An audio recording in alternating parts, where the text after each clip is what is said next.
Good day. Today, I will discuss one of the trends in curriculum development as well as teaching strategies. This is called Understanding by Design or simply UBD.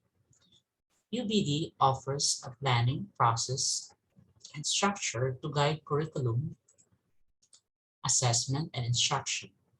Its two key ideas are to focus on teaching and assessing for understanding and learning transfer, and most importantly, to design curriculum backwards. Understanding by Design was proposed by McTighe and Wiggins in 1999 and based on 7 key tenets. First, learning is enhanced when teachers think purposefully about curricular planning. The UBD framework helps this process without offering a rigid process or prescriptive recipe.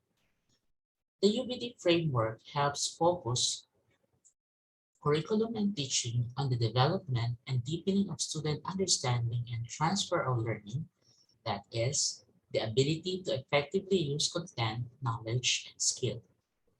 Understanding is revealed when students autonomously make sense of learning and transfer their learning through authentic performance.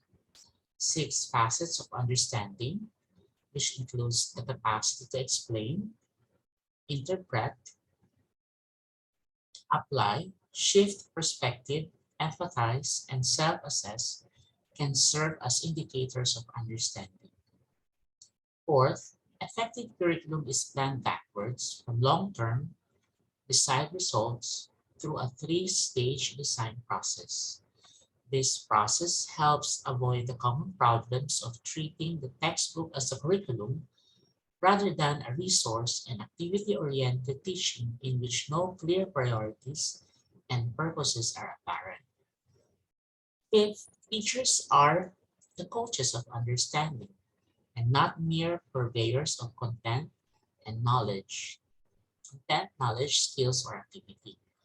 They focus on ensuring that learning happens, not just teaching, and assuming that what was taught was learned, and always aim and check for successful meaning making and transfer by the learner. This framework involves regular reviewing units and curriculum against design standards, which enhances curricular quality and effectiveness and provides engaging and professional discussion. And lastly, the UPD framework reflects a continual improvement approach to student achievement and teacher craft.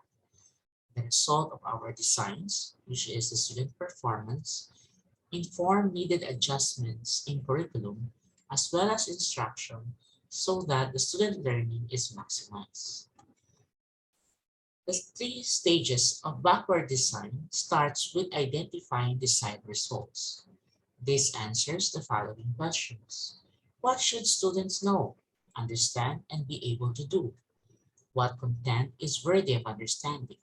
What enduring understandings are desired? And what essential questions will be explored? This stage requires the teachers to identify the big ideas that we want students to come to understand and then to identify essential questions. The second step is to determine the assessment evidence. It usually answers the following questions. How will we know if students have achieved these results? What will we accept as evidence of students' understanding and proficiency? And how will we evaluate the student performance? And lastly, the last step is to plan learning experiences and instruction. It commonly answers the following questions. How will we support learners in coming to understand important ideas and processes? How will we prepare them to autonomously transfer their learning? And what activities, sequence, and resources are best suited to accomplish their goals? That concludes our discussion on understanding by design. Thank you very much for listening.